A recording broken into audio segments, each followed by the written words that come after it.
Assalamu alaikum wa rahmatullahi wa barakatuh.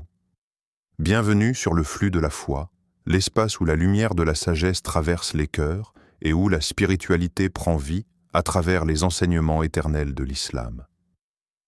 Si vous êtes en quête de sens, de profondeur, de réflexion, abonnez-vous dès maintenant.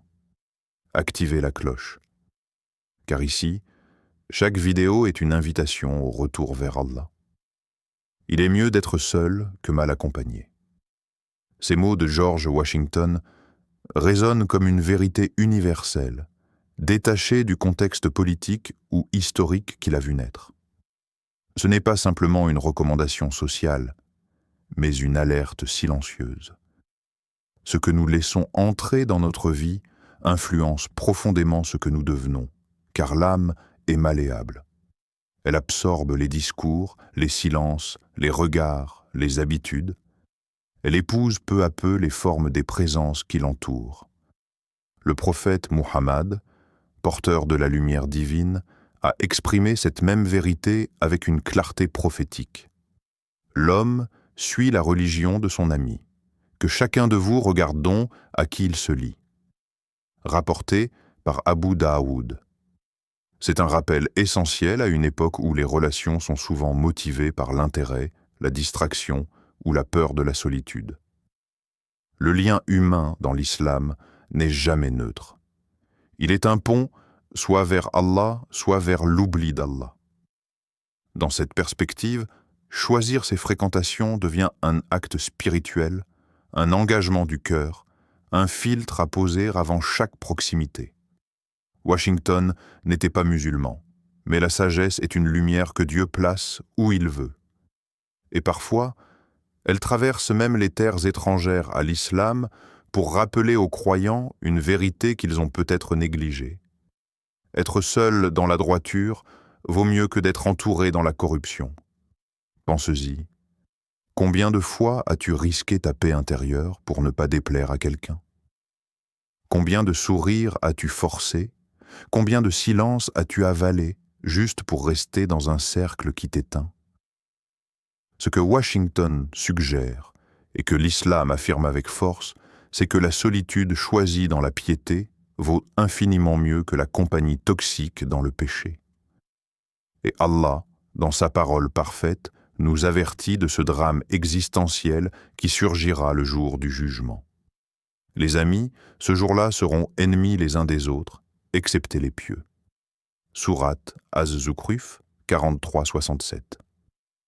Ce verset n'est pas une simple description future, c'est un miroir. Il nous demande aujourd'hui, tes amis t'aident-ils à prier? T'encouragent-ils à jeûner, à te purifier, à faire du bien? Ou te rabaissent-ils dès que tu évoques Allah? T'invitent-ils à te disperser, à te perdre, à t'éloigner de ton essence? Il ne s'agit pas d'élitisme spirituel. Il s'agit de survie intérieure. Car chaque mot que l'on entend, chaque rire partagé, chaque silence accepté est une graine dans notre cœur. Et toutes ces graines finiront par fleurir ou pourrir en nous. Voilà pourquoi le poids des mots n'est jamais léger, surtout ceux qui viennent de ceux que nous aimons. Alors, à la lumière de cette sagesse intemporelle, pose-toi sincèrement la question. Qui sont ceux qui sculptent ton âme aujourd'hui? Il y a, dans le silence, une musique que seuls les cœurs éveillés peuvent entendre. Une vérité cachée, fine comme une brise du matin, qui glisse entre les mots et s'installe dans l'âme. George Washington, homme d'action et de guerre, aurait pu être emporté par le vacarme du pouvoir. Mais même au cœur de l'agitation, il comprit une chose essentielle. Parfois, il vaut mieux se taire. Il vaut mieux ne rien dire et être pensé sot que de parler et d'enlever tout doute. Cette phrase, qu'on pourrait croire issue d'un sage soufi, est pourtant la sienne. Et pourtant, comme elle rejoint la sagesse de notre bien-aimé prophète Muhammad, qui disait « Quiconque croit en Allah et au jour dernier, qu'il dise du bien ou qu'il se taise. » Muslim. Dans une époque où chaque opinion est publiée, commentée, amplifiée, choisir le silence est un acte de foi, un acte de courage aussi, car se taire, ce n'est pas fuir, c'est écouter. Écouter ce que disent les gestes, ce que crient les silences des autres, ce que chuchote notre cœur lorsqu'il est enfin libéré du tumulte. Le silence est l'ami de ceux qui cherchent, de ceux qui veulent comprendre avant de répondre, de ceux qui veulent purifier leur langue avant de prononcer des mots qui blessent ou qui mentent. Mais le silence ne signifie pas l'absence de parole, il signifie la maîtrise.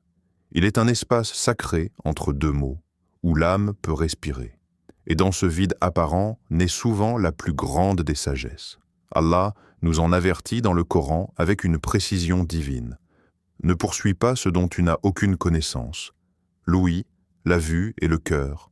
Sur tout cela, on sera interrogé. Sourate Al-Isra 1736.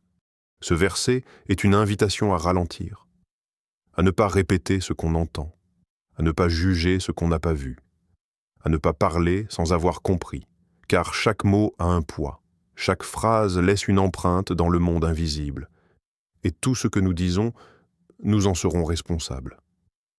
Le silence est une école. Il apprend à patienter, il apprend à observer, il apprend à aimer avec retenue, à corriger sans blesser, à prier sans bruit. C'est dans le silence que naissent les larmes sincères. C'est dans le silence que descendent les réponses divines.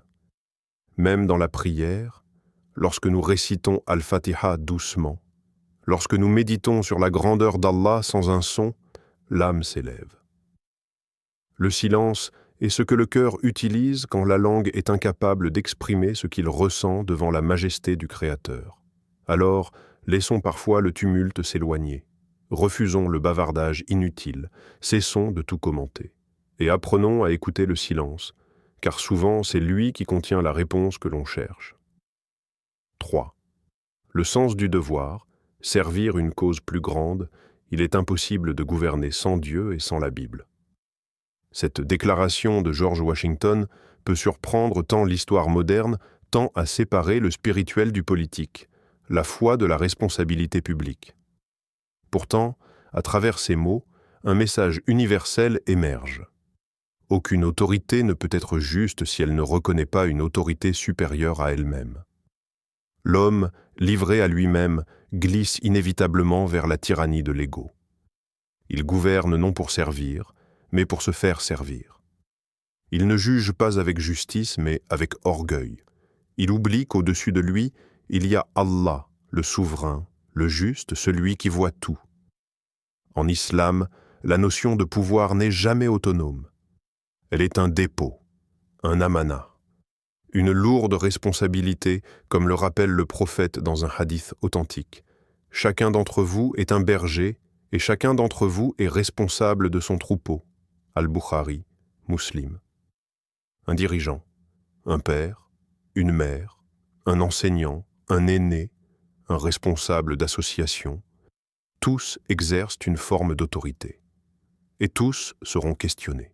Ce n'est donc pas le pouvoir qui corrompt, c'est l'oubli de celui qui a confié ce pouvoir. Allah le dit avec majesté dans le Coran, en s'adressant à l'un de ses élus, « Ô David, nous avons fait de toi un calife sur la terre. Juge donc en toute équité entre les gens et ne suis pas la passion, sinon elle t'égarera du sentier d'Allah. » Sourate Sad, 38-26. Ce verset ne s'adresse pas qu'à David, Daoud, paix sur lui. Il s'adresse à chaque âme à qui Allah a confié un champ d'influence, même minime. Et dans ce champ, nous avons deux choix, la justice ou la passion. Élever les autres ou s'élever soi-même aux dépens des autres. George Washington, bien qu'homme de son époque, a compris qu'une nation ne pouvait survivre si ses dirigeants rejetaient tant l'ombre protectrice de Dieu, car sans Dieu, le pouvoir devient une idole. Une illusion d'invincibilité, une folie déguisée en succès. Et nous, aujourd'hui, nous n'avons peut-être pas un trône ou une armée, mais nous avons une voix, un foyer, un compte sur les réseaux, un petit cercle de gens que nous influençons, parfois sans même le savoir. Alors cette question s'impose, urgente, brûlante. Quand nous avons du pouvoir, même discret, même invisible, l'utilisons-nous pour élever les autres ou pour nourrir notre ego, Car le cœur du croyant sait. Il sait que chaque décision est pesée, que chaque préférence injuste, chaque parole autoritaire, chaque silence complice sera un témoin contre lui ou pour lui. Être musulman, ce n'est pas fuir la responsabilité. C'est la porter avec taqwa, cette conscience tremblante que Dieu te regarde, même quand les autres t'applaudissent. La liberté, lorsqu'elle commence à prendre racine, est une plante de croissance rapide. Ces mots de George Washington parlent d'un feu sacré, celui du désir d'émancipation, de souveraineté, d'autonomie. Il parlait, bien sûr, d'une liberté politique, d'un peuple qui refuse la tyrannie. Mais prenons un instant pour regarder plus profondément. Et si cette plante n'était pas extérieure, mais intérieure? Et si la véritable racine de la liberté n'était pas dans les lois ou les drapeaux, mais dans l'âme elle-même? Il est possible de vivre dans un pays libre, de parler sans censure, de marcher sans peur, tout en étant enchaîné de l'intérieur, prisonnier de ses désirs, prisonnier de l'image qu'on veut projeter, prisonnier des regards, des jugements, des likes, des émotions incontrôlées, de la colère qu'on n'exprime plus, mais qui ronge. Le prophète Muhammad a dit « Le vrai combattant est celui qui lutte contre son ego ». Bukhari. Voilà la vraie révolution. Voilà la vraie libération. Elle ne se gagne pas sur un champ de bataille, mais dans le silence d'un cœur qui veut devenir libre, libre du regard des autres, libre de la colère, libre de la jalousie, libre du confort qui tue l'élan, libre de la peur de déplaire à ceux qui, de toute façon, ne guident pas ton destin. L'islam ne nie pas la valeur de la liberté politique, mais il va plus loin. Il t'appelle à un combat plus intime, plus noble, celui qui libère l'âme de ses chaînes invisibles. Et Allah, dans un verset tranchant comme une lame de vérité, nous interroge.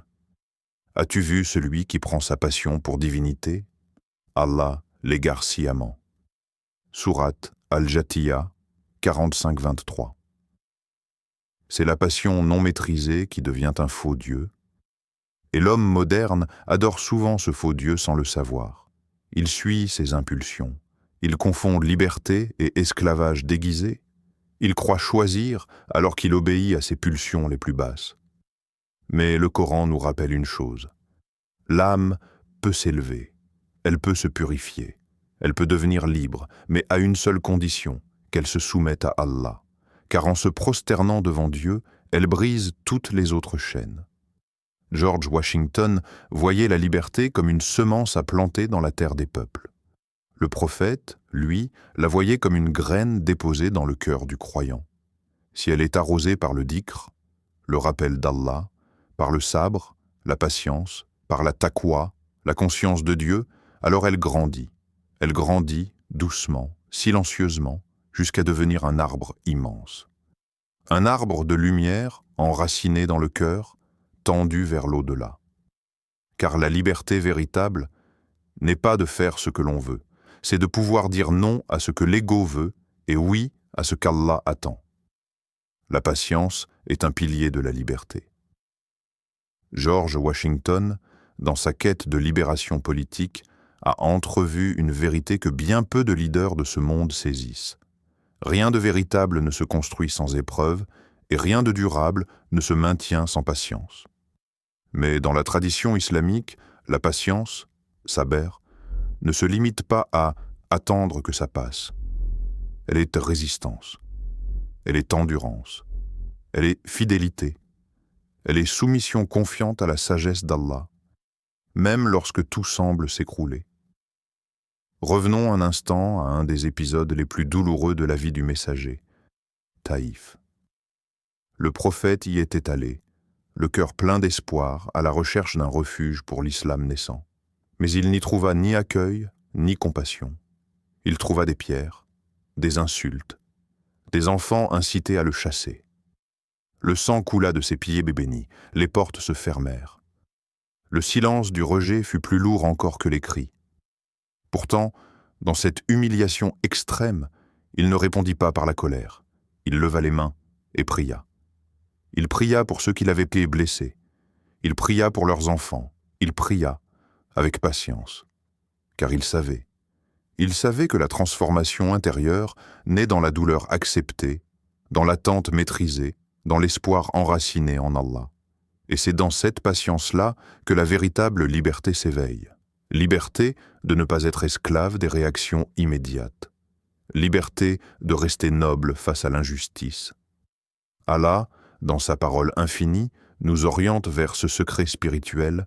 Ô vous qui croyez, cherchez secours dans la patience et la prière.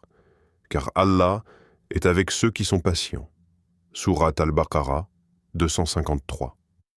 Il est avec eux, pas seulement dans les résultats, mais dans l'attente, dans l'instant où l'on serre les dents, dans les larmes versées dans l'ombre, dans les nuits d'incompréhension. Allah est là, présent, doux, tout proche. Et toi, quelle est ta propre bataille? Est-ce une épreuve familiale? Un deuil que tu portes en silence? Un cœur brisé? Un rêve qui tarde à se réaliser? Une injustice que tu subis sans pouvoir la crier? Tu vois, la patience dans ces moments-là n'est pas faiblesse. C'est ton armure. C'est ta façon de dire à la vie, tu ne m'éteindras pas, car mon refuge est en Allah. Peut-être que ta délivrance n'est pas encore venue, mais ta transformation, elle, a déjà commencé. Patiente, résiste, plie, mais ne rompt pas. Et surtout, ne doute pas que chaque instant de cette endurance est vu, enregistré, récompensé. Agis comme si ce que tu fais fait une différence, parce que c'est le cas. Ces mots de George Washington pourraient giler sembler anodins dans un monde saturé de slogans. Mais à y regarder de plus près, ils touchent à une réalité que l'islam martèle avec une précision divine. Rien de ce que tu fais n'est insignifiant. Pas une parole, pas un regard, pas même un soupir. Dans l'agitation de nos journées, dans l'éparpillement des notifications et des urgences, nous oublions que chaque instant compte, que chaque action est observée, enregistrée, pesée, que l'invisible est plus réel que ce que nous touchons. Le Coran nous le rappelle avec une force désarmante. Quiconque fait un bien fût-ce du poids d'un atome le verra, et quiconque fait un mal fût-ce du poids d'un atome le verra. Sourate Az-Zalzala, 99-7-8. Un atome. Un rien. Une poussière de bonté ou de mal. Tout est vu, tout est su, tout est inscrit. Et toi, te lèves-tu le matin avec cette conscience? Avec cette intention pure, aujourd'hui, je veux être un vecteur de lumière? Pas besoin de grands projets. Parfois, une parole douce à ta mère. Une patience envers ton enfant. Un regard plein de dignité envers un inconnu. Une invocation murmurée pour un cœur brisé. C'est suffisant. C'est énorme.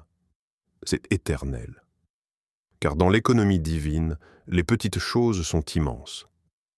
Le prophète, qui portait la responsabilité du monde sur ses épaules, nous a pourtant appris que sourire à ton frère est une aumône, que enlever un obstacle du chemin est un acte de foi, que donner un peu d'eau à un animal peut ouvrir les portes du paradis. Alors, comment pouvons-nous croire que ce que nous faisons ne compte pas? Ce mensonge vient du désespoir, de la fatigue, de cette illusion que, parce qu'on n'a pas changé le monde, on n'a rien changé du tout. Mais l'islam ne te demande pas de tout faire. Il te demande de faire ta part, sincèrement, silencieusement, avec cœur. Et dans ce monde où tout est connecté, chaque action résonne. Tu ne vois peut-être pas l'impact de ta parole bienveillante, mais peut-être qu'elle a empêché une âme de s'effondrer. Tu ne verras peut-être jamais l'effet de ton invocation pour quelqu'un. Mais peut-être qu'Allah, en réponse, a ouvert une porte que cette personne n'attendait plus. Agir, c'est croire. Croire que ta présence dans ce monde n'est pas accidentelle, mais voulue. Et que chaque matin, tu reçois une nouvelle mission, semer le bien, même s'il est petit, car chez Allah, rien de bon ne se perd. Je ne cherche pas à être grand, je cherche seulement à être utile. Ces mots de George Washington reflète une clarté rare, une vérité sobre, puissante, silencieuse. Le vrai leadership n'est pas une montée vers le trône, mais une descente vers le service. Car celui qui cherche la grandeur la mérite rarement, mais celui qui cherche à être utile finit par inspirer des générations. C'est exactement ce que notre prophète Muhammad a incarné jour après jour. Lui, le messager de Dieu, aimé des anges et des compagnons, réparait ses propres vêtements, traite ses affaires sans domestique, mangeait assis sur le sol avec les pauvres, servait sa famille dans la maison, sans jamais voir cela comme une tâche indigne de lui. Son humilité n'était pas feinte, elle était naturelle, fluide, intégrée. Il n'avait rien à prouver, et c'est justement cela qui le rendait si grand. Allah nous le rappelle avec une beauté cinglante. Et ne marche pas sur la terre avec arrogance, car tu ne pourras fendre la terre et tu ne pourras atteindre la hauteur des montagnes. Sourate Al-Isra, 17-37. Ce verset est un miroir. Il renvoie l'homme à sa juste mesure. Tu crois être grand, mais tu es fait de poussière. Tu veux conquérir le monde. Tu n'es même pas maître de ton souffle. Tu penses être au-dessus des autres. Tu ne sais même pas de quoi sera fait demain. Et c'est là que George Washington surprend. Au sommet de sa gloire, acclamé comme père de la nation, il refusa un 3e mandat. Il se retira volontairement. Il aurait pu régner à vie, devenir une figure monarchique. Mais non, il comprenait à sa manière la sagesse du retrait, l'honneur de ne pas s'accrocher au pouvoir, la noblesse de laisser place à d'autres. C'est une sagesse prophétique. Car le vrai leader sait quand avancer, mais il sait aussi quand s'effacer. Il ne bâtit pas son image, il bâtit des hommes, des valeurs, une communauté. Et quand le moment vient de quitter la scène, il le fait avec grâce, sans bruit, sans drame, avec confiance. Aujourd'hui, beaucoup veulent être vus, être suivis, être écoutés. Mais qui veut sincèrement être utile? Qui accepte de faire le bien sans signature, sans mention, sans gloire? Pose-toi la question profondément. Est-ce que tu cherches à être grand ou à être utile? Car dans le regard d'Allah, l'humble est élevé et l'arrogant est rabaissé. Et celui qui se fait petit pour servir devient grand sans le vouloir. Souviens-toi que Dieu est toujours à portée de prière. Peu de choses résonnent autant que cette phrase. Car elle vient d'un homme qui a goûté à la solitude du pouvoir, à la charge écrasante de gouverner, à cette altitude où l'air devient rare, où peu comprennent et où parfois le cœur se retrouve seul. Et dans cette solitude, même George Washington a ressenti ce que tout être humain finit par ressentir un jour ou l'autre, le besoin de se tourner vers plus grand que lui, vers celui qui ne change pas, vers celui qui entend même les soupirs. Dans l'islam, cette proximité n'est pas une abstraction, elle est immédiate, tangible, vivante. Allah n'est jamais loin. Il n'attend pas qu'on soit parfait. Il n'attend pas qu'on comprenne tout. Il attend qu'on l'appelle. Et dans le Coran, il nous parle avec une tendresse rare, sans intermédiaire, comme si les mots s'adressaient directement à nous. Et quand mes serviteurs t'interrogent sur moi, alors je suis tout proche. Je réponds à l'appel de celui qui m'invoque quand il m'invoque. Sourate Al-Baqarah, 286. Je suis tout proche, pas derrière les étoiles, pas réservé aux purs, pas occupé, mais tout proche, à portée de larmes, à portée de mains levées, à portée d'un cœur sincère, même brisé. Alors, quand as-tu sincèrement levé les mains vers le ciel pour la dernière fois? Pas par habitude, pas par obligation, mais avec confiance et abandon. Avec la langue qui trébuche, les yeux mouillés, et l'espoir que cette prière, même balbutiée, monte jusqu'à lui. La vie nous emporte. Elle nous éparpille. Elle nous distrait. Mais il y a toujours, dans un coin de notre âme, ce désir de retour, ce désir d'appartenir à nouveau, de ne plus fuir, de ne plus faire semblant, de se déposer devant Dieu simplement. Le prophète Muhammad, dans ses prières les plus intimes, disait « Ô vivant, ô Éternel, par ta miséricorde, j'implore secours ». Et parfois, il pleurait, longuement. Non pas parce qu'il doutait, mais parce qu'il sentait. Il sentait que Dieu est là, que ce monde est éphémère, que ce pouvoir, ses responsabilités, ses fatigues, tout cela passe. Mais l'appel vers Allah, lui, reste. Et l'écoute de Dieu, elle, ne se ferme jamais. Alors si aujourd'hui ton cœur est fatigué, si tu portes des poids invisibles, si tu ne sais plus quoi dire dans ta prière, sache ceci. Tu n'as pas besoin de savoir formuler, tu as juste besoin d'être vrai. Car ton Seigneur n'attend pas de toi des mots parfaits. Il attend ton retour.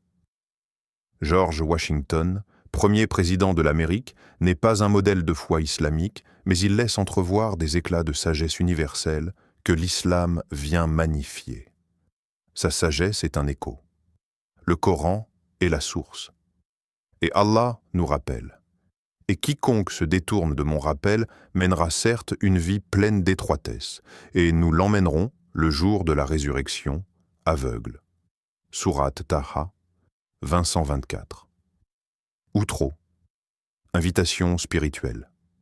Si ces paroles ont touché ton cœur, abonne-toi à Le Flux de la Foi. Active la cloche, médite chaque jour sur ce qui nourrit l'âme, et souviens-toi, ce n'est pas le bruit du monde qui mène à Allah, mais le silence du cœur.